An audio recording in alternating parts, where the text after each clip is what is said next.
Alors, bonjour Cédric, bonjour Marjorie, je suis super heureuse de pouvoir être avec vous aujourd'hui. J'espère que vous allez bien déjà. Mais oui, très très bien, tout pareil. Très heureux d'être avec toi aujourd'hui. Oui, super. Alors, j'avais envie de pouvoir faire cette interview vraiment pour que vous puissiez partager votre parcours en tant que couple, que je trouve a été hyper inspirant et stimulant, puisque vous êtes en plus l'un des premiers couples à avoir rejoint aussi l'aventure.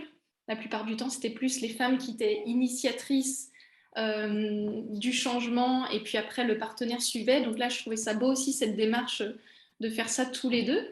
Donc, est-ce que vous pourriez partager qu'est-ce qui vous a donné envie de rejoindre cette aventure? Alors, Oui. qui veut commencer? Alors, je vais prendre la parole, mais je crois que c'est Cédric qui va en dire un peu plus, puisque finalement, c'est lui qui t'a trouvé. Voilà. Par quel biais, tu te souviens, C'était une c'était... conférence qu'Aurélie donnait sur justement le couple et puis la désharmonie qui pouvait exister, donc les moyens qui existaient pour en sortir. Et du coup, ben voilà, ça a été la grande révélation, le Oui, grand flash en se disant mais c'est nous ça ça. nous a voilà, ça nous a parlé aussi bien à l'un qu'à l'autre. Et du coup, Cédric s'est dit, bah, tiens, est-ce que je vais prendre contact donc avec Aurélie voilà, on s'est lancé dans l'aventure en fait de cette façon-là. Donc je dirais que c'est quand même plus Cédric qui était quand même au tout départ à l'initiative euh, voilà, de cette aventure. Ouais, génial. Et par rapport à ça, justement, est-ce que tu peux partager, Cédric, et puis même toi, Marjorie, ça a été quoi pour vous l'élément déclencheur qui a fait que vous avez senti qu'il fallait agir maintenant? Ouais. Alors, oui, oui, oui, on était, dans une période de notre, existence, de notre vie de couple où, malgré le constat que l'amour était là, très fort, malgré le constat que, ben, tout, nous rassemblait, la discussion, l'échange, la communication, avait beaucoup de mal à s'installer, à se mettre en place de façon apaisée. Donc, plusieurs fois par jour, on était dans des, crispations, des tensions, et c'en était devenu, toxique, à la fois pour nous, mais pour nos enfants et puis derrière pour, bah, notre envie de nous projeter. Alors que, vraiment, c'était les premiers mots quand on a échangé avec toi, c'était, «Mais pourtant on s'aime quoi». Du coup voilà, c'était vraiment ça le le le contexte Mmh. initial. Mmh mh. Et finalement, c'est vrai que, il y a eu, donc on a eu Evan a 8 ans et c'est vrai qu'on a eu dans le passé, on a connu aussi voilà, une petite crise existentielle de couple comme ça après la naissance d'un enfant. Parce que, beh, c'est vrai que ça chamboule, pas mal le couple. Et pour Camille, qui a maintenant 16 mois, on le savait. Mais même quand on le sait, en fait, si on ne fait pas des choses pour le couple, finalement, on se rend compte que, en effet, il y a très vite la fatigue qui s'installe, voilà, enfin tout le quotidien qui fait que le couple se laisse happer en fait par une espèce de quotidien qui peut être tendu et après la communication est tendue avec le couple. Moi, c'était une certaine lassitude aussi, en fait, être lasse de plus trouver un moyen pour essayer de restaurer une communication ben, paisible et un amour mutuel, même si l'amour était là, mais finalement, il se voyait plus en fait. Ok, ouais. Alors, justement, c'est ça qui est chouette, c'est qu'à un moment donné, vous avez décidé ensemble, du coup, de vous lancer. Et est-ce que vous pouvez me dire justement qu'est-ce qui, au fil du temps et au démarrage de l'accompagnement, vous a permis justement de commencer à avoir les premiers résultats? Comment vous avez vécu déjà ce démarrage? Je pense qu'on l'a pas vécu de la même Mmh. façon parce qu'on n'était pas dans le même esprit aussi. Comme je disais, moi, j'étais vraiment lasse, en fait. J'étais fatiguée de tout, de de notre couple aussi, en l'occurrence. Et du coup, au départ, j'ai vu ça encore comme une charge mentale supplémentaire. Vraiment, en fait, je me suis dit: «Mais je vais avoir des devoirs à faire».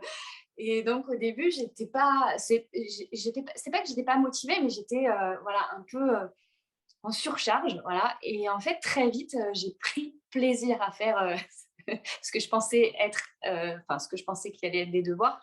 Voilà, très vite, j'ai beaucoup aimé en fait la communication déjà avec toi, qui comprenait en fait tout ce qu'on vivait sans même qu'on aille dans les moindres détails. Donc très vite, je me suis dit, ben, c'est fou en fait ce qu'on vit, finalement c'est assez commun au final, même si c'est particulier parce que c'est entre nous et je pense que chacun a son histoire. Mais finalement, très vite, j'ai eu voilà, des outils, des choses très rassurantes qui, me, qui ont fait que j'ai pris plaisir à vivre l'expérience, et très vite, j'ai eu des effets positifs en fait. Et pour moi, en fait, c'est dès les premières secondes en fait de la conférence, je me suis dit: «Ah ouais, c'est dans cette direction-là qu'il faut, qu'on aille», parce qu'on a, finalement plein de clés, heu, à notre situation, qui existent et qu'il faut identifier, qu'il faut mettre en œuvre. Et puis d'ailleurs, mais c'était juste, «Ah ouais, c'est génial, Marjorie, il faut vite que tu regardes cette vidéo», et d'ailleurs, dès lors que, on a eu les accès pour, sur le site internet, j'ai passé une nuit blanche, en fait, à regarder toutes les vidéos, d'affilée, en me disant: «Waouh, c'est trop, trop bien!» Enfin voilà, c'est, des outils, et derrière, au-delà des outils, effectivement, c'est toute cette interaction, qui nous a permis de, caler, une dynamique à notre situation, où tu as analysé, heu, toutes les composantes, à la fois de couple, personnelles, Mm. contextuelles, Mm. qui nous ont permis derrière de surfer, d'adapter, la méthode amour de soi à notre situation. Donc c'est ça qui est assez magique en fait, c'est que, on pourrait se dire: «Oui, encore une méthode parmi tant d'autres». Non, Mm.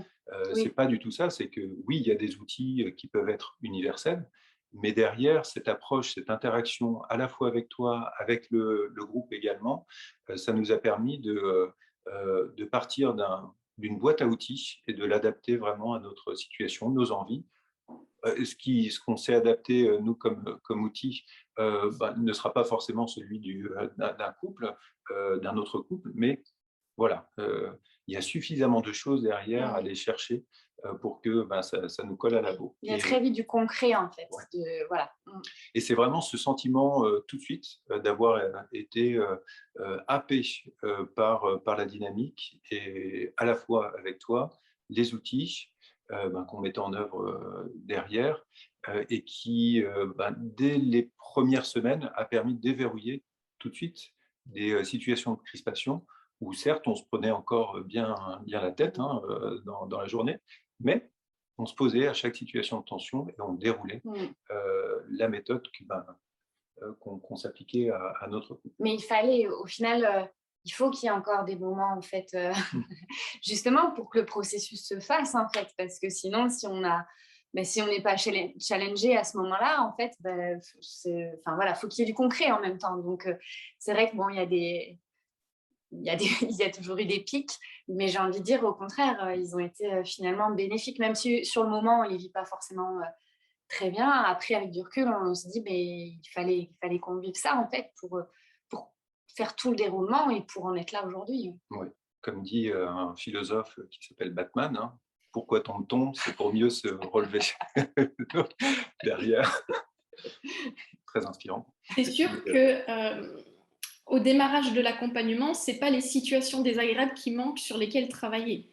voilà. Donc, l'idée, c'est d'implémenter au fur et à mesure aussi les prises de conscience, les outils, surtout à intégrer, à expérimenter.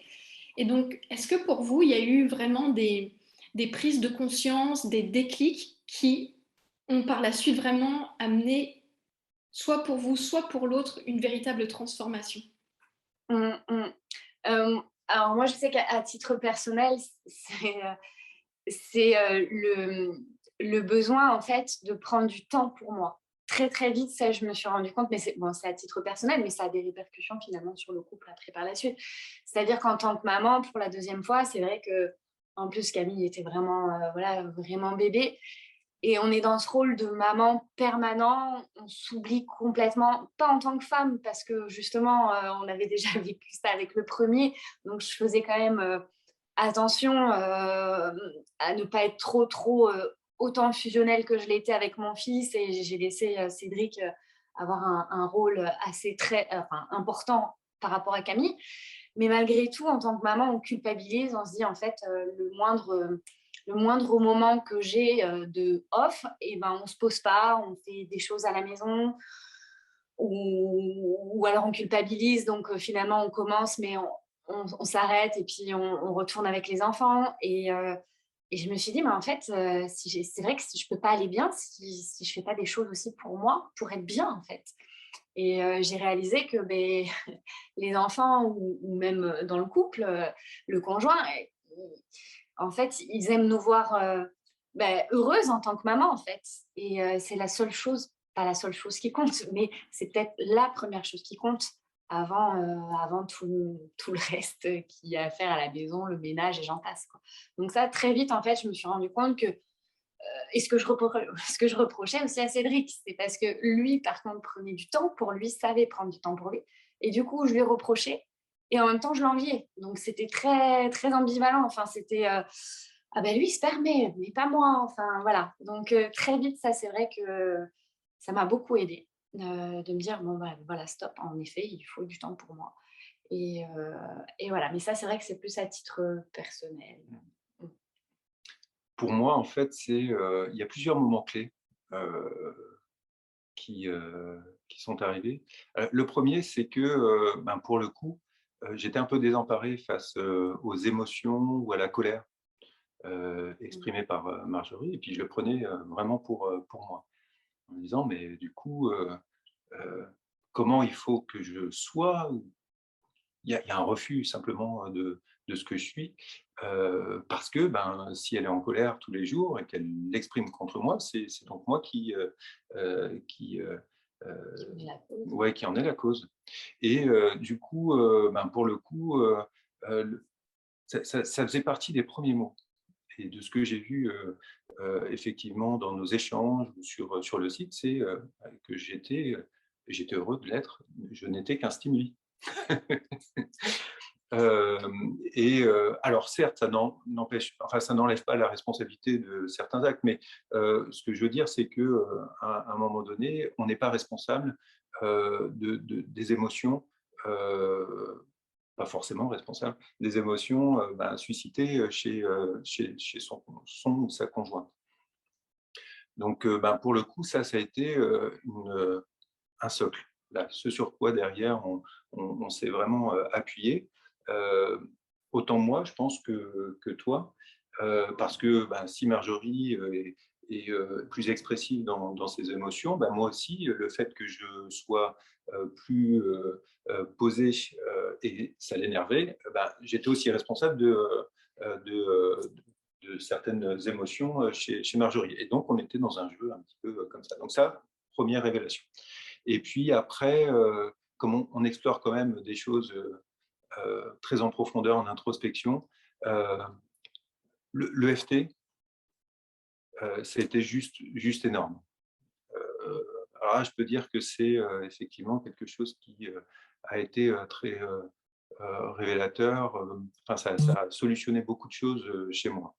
Alors, justement, dans la gestion des émotions, d'une part, comment je recevais les choses et puis du coup, comment je réussissais à évacuer les choses, parce que je suis un faux calme, finalement, j'encaisse, mais derrière, ça boue, et puis j'ai une boule qui se met en œuvre dans la gorge, le plexus, le bidon, enfin partout, et puis finalement, je me renferme sur moi. Donc ça a permis de sortir de ce mode de fonctionnement.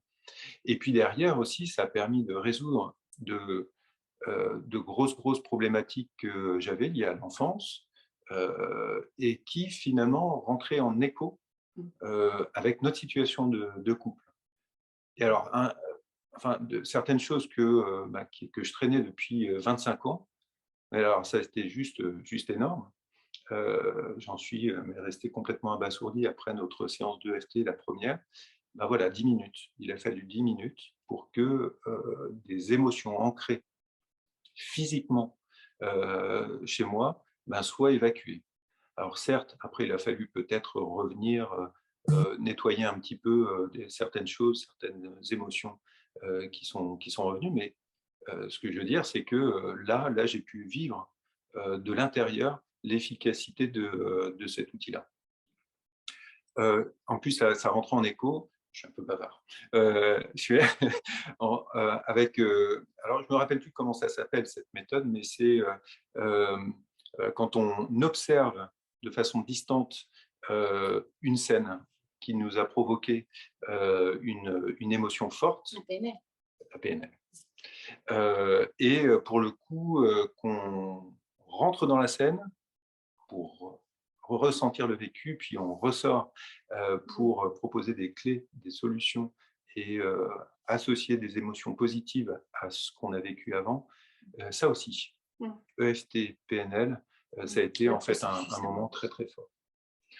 Et puis cette reliance aussi aux parents idéaux, voilà, où derrière ça venait solutionner certaines choses et rétablir un rapport d'amour là où j'avais eu des rapports très compliqués, clairement, avec mon père. Et pour le coup, voilà. Et donc, tout ce terrain apaisé, ça a permis derrière, dans le couple, de restaurer, en fait, une situation d'apaisement chez moi face à certaines situations d'émotions, de pics, de colère derrière, et puis de disputes où là, du coup, on échangeait, alors qu'avant, on était simplement dans l'absence de dialogue, quoi, le déchirement. Ok. Et c'est vraiment super là, tout ce que vous partagez, parce qu'en effet, dans ce que j'entends, c'est qu'il y a eu vraiment une transformation progressive, des prises de conscience différentes, mais en même temps qui venaient alimenter aussi petit à petit l'harmonie du couple. Et donc aujourd'hui, suite à ce processus de transformation, comment concrètement vous voyez tous ces bénéfices dans le quotidien? Ça passe par, des fois, ça peut passer par des petits actes ou des manières de fonctionner. Donc, comment est ce quotidien suite à cette transformation? Alors, moi, ce qui est flagrant, c'est en effet la gestion d'émotions de colère. C'est vrai que ça n'a rien à voir. Euh, je pense que l'outil processus amour de soi, on l'a très très vite intégré en fait, et il nous a été finalement très utile, et il s'est même mis en place assez naturellement. Enfin, au début, peut-être qu'on regardait les feuilles avec les émotions ou les besoins. Mais finalement, on a dû vraiment sortir le listing 2-3 fois, en fait. Après, très, très vite, ça s'est fait vraiment naturellement, en fait. Donc, tenir compte des besoins de chacun, je dirais que maintenant, ça se fait naturellement. Donc, ça change tout. Et moi, oui, c'est la gestion d'émotions, de la colère. C'est vrai que ça n'a rien à voir. Et même en dehors du couple, même à l'extérieur, j'ai une amie, plus tard qu'au travail, il y a 2 jours, elle m'a dit: «Mais même quand tu t'exprimes, je te trouve plus posée, plus calme, qu'est-ce qu'il y a?» Bah, il y a le coaching qui m'a finalement beaucoup aidée, aussi bien au sein de mon couple et à titre personnel. C'est vrai que je me suis rendu compte que cette colère, elle n'était pas mauvaise. En fait, je la voyais comme un ennemi, quoi, je pense. Donc, je l'acceptais pas. Je la voyais comme quelque chose de sale presque. Enfin, c'était pas moi. Fallait pas. C'était pas ce que j'étais. Enfin voilà, je faisais un espèce d'amalgame comme ça qui n'était pas justifié. Et du coup, c'est vrai que je me rends compte maintenant que quand la colère vient, bon, il y a l'EFT aussi qui peut tout à fait dans un premier temps, voilà, m'aider à ce niveau-là. Mais après, même pour m'exprimer, je trouve que je dis les choses, oui, plus calmement, plus posément, et je me rends compte que que la colère est quand même là, mais qu'elle est beaucoup plus saine comme ça et que je le vis beaucoup mieux, quoi. Oui, c'est vrai que là, ça a été socle aussi. Curieusement, on ne l'exprime pas de la même façon, hein. La colère, moi, elle s'exprimait dans la frustration d'avoir de subir des pics de colère. Donc j'étais en colère de la colère. Et du coup, on a géré tous les deux cette appréhension de la colère, chacun à notre niveau. Mais ça a fait que derrière, effectivement, moi dans la façon de recevoir, Marjorie dans la façon de l'exprimer, eh bien, on avançait tous les deux en parallèle. Et du coup, aujourd'hui, dans l'expression des besoins, l'écoute, les petits effets feedback quand à un moment donné, on a passé une situation où on arrive quand même à une tension, hop, attention, qu'est-ce qui s'est passé? Donc voilà, mais vraiment, c'est ce côté beaucoup plus fluide.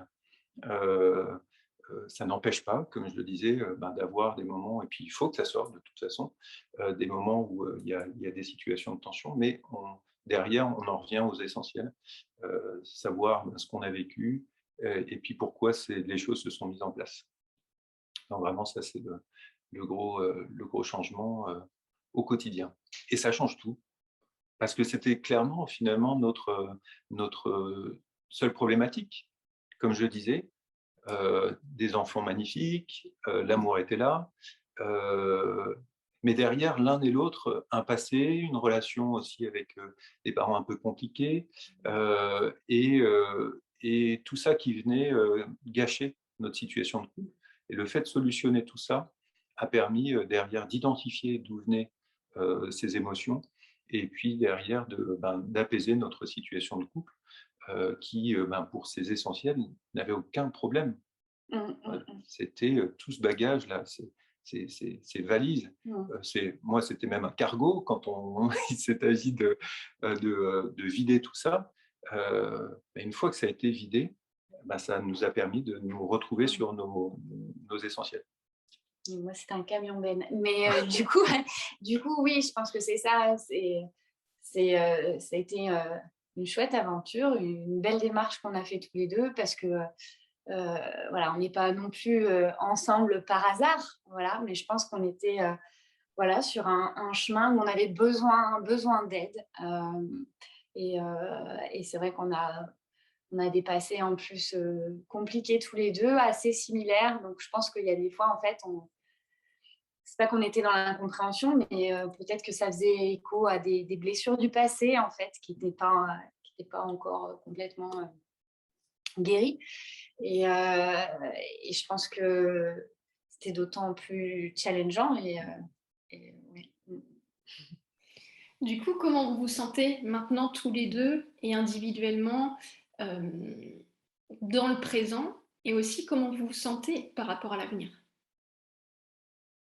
On a choisi de se séparer. Non, je plaisante. Mais cela dit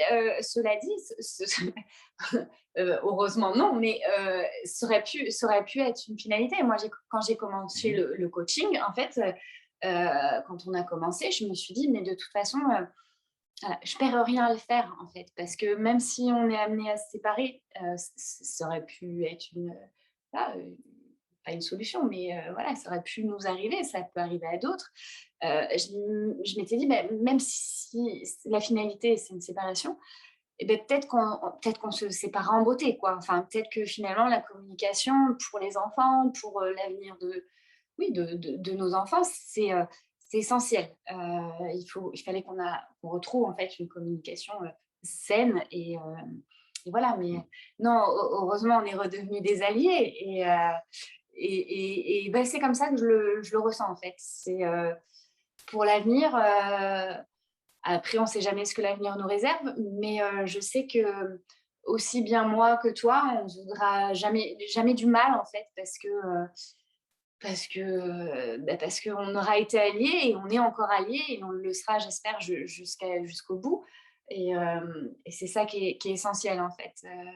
Affronter la vie en étant l'un à côté de l'autre, l'un avec l'autre et pas essayer de vivre voilà, des moments qu'on a vécu qui n'étaient pas forcément heureux.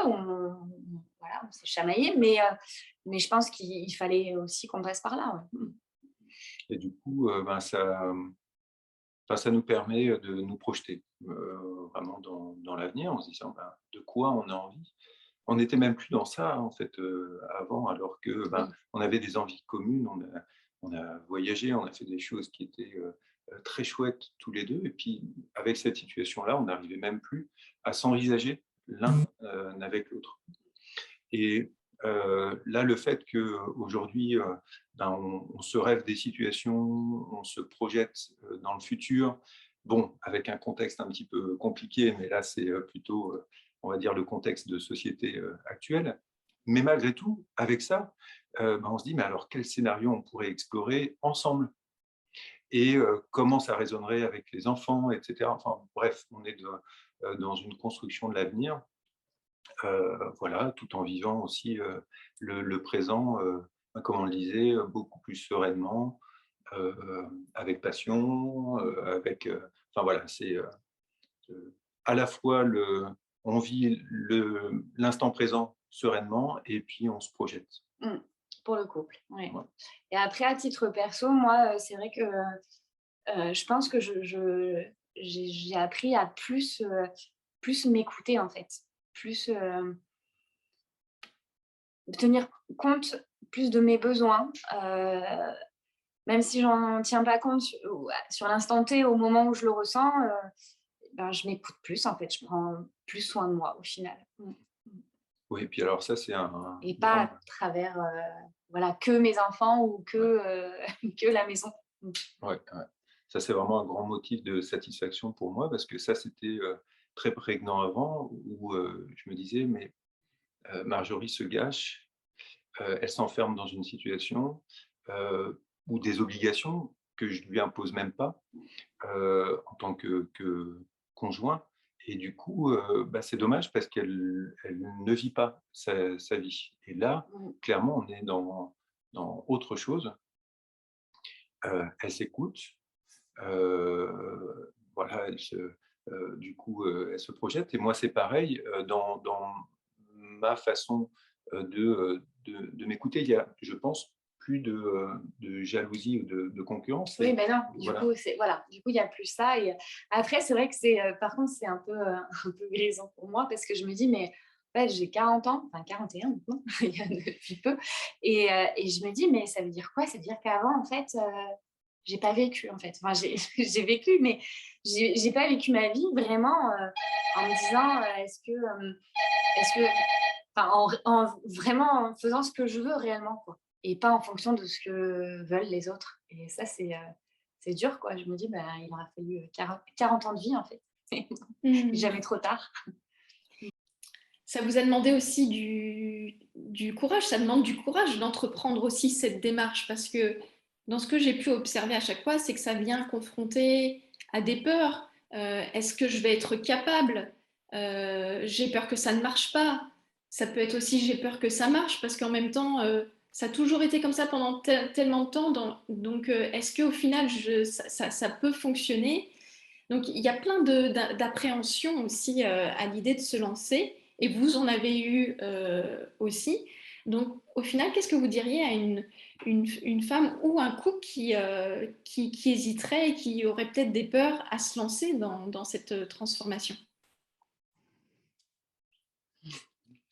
Euh, Moi, je me dis que justement, c'est le meilleur des indicateurs, en fait, les peurs. C'est que concrètement, il y a quelque chose à travailler. Quelque part, si on arrive à identifier ça, euh, c'est justement là, pour nous indiquer la direction dans laquelle on doit aller. Sinon, on boucle. D'ailleurs, c'était notre cas sur certaines situations. De toute façon, les situations vont revenir. Donc, à choisir entre une situation qui s'éternise ou qui revient, ou après, derrière, des situations de couple où on rejoue les mêmes scénarios et on se replante. Bon, voilà. L'idée, c'est peut-être effectivement d'aller explorer des choses. Alors, moi, j'ai pleuré. J'ai vraiment ressenti très fortement des émotions parce que évidemment, on va travailler des choses, comme je le disais, c'est un travail en introspection, etc. Mais derrière, mais quel bonheur, quoi, quand on arrive du coup à solutionner des choses sur lesquelles on bute, des souffrances de couple qui nous font vivre un enfer au quotidien. Ouais, je trouve que c'est pas évident d'aller gratouiller, parfois de se remettre en question en se disant bah oui, oui, c'est vrai, peut-être que là où je pensais ne pas avoir de responsabilité, finalement, j'ai peut-être à la fois une responsabilité et peut-être aussi des moyens de dépasser tout ça. Peut-être aussi que je peux aller chercher, tendre la perche chez mon conjoint pour solutionner tout ça. Alors oui, ça demande des efforts. Parfois, on se dit c'est bon, hein, c'est à l'autre de faire le premier pas.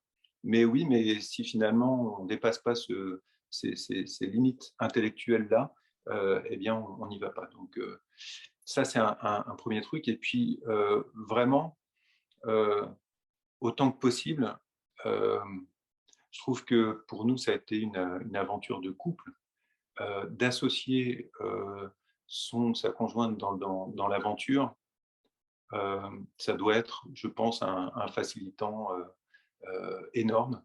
Alors, soit directement parce que la personne y arrive, soit indirectement dans ce que je vois dans les situations de couple où euh,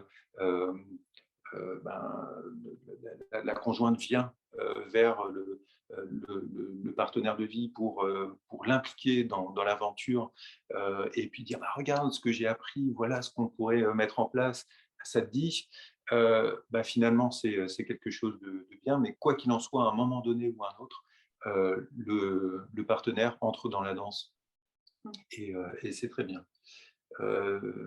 Mais effectivement, se dire au départ, mais est-ce que l'autre va accepter, va finalement entrer dans la dynamique ou pas, c'est le plus gros challenge derrière. Mmh. Alors, quand on est du coup en coaching de couple, forcément, du coup, l'interaction derrière est beaucoup plus directe, forte. Et puis, tous les deux, d'ailleurs, on travaille sur sur nos axes, sur nos certitudes aussi. J'étais certain que de toute façon, dans ma façon d'appréhender les choses, les émotions, etc., je n'avais pas du tout de responsabilité dans la dynamique de couple qui était en place. Ah non. Quand on est en couple, on est deux individus avec notre histoire, notre façon de capter les émotions, de les gérer. Donc voilà.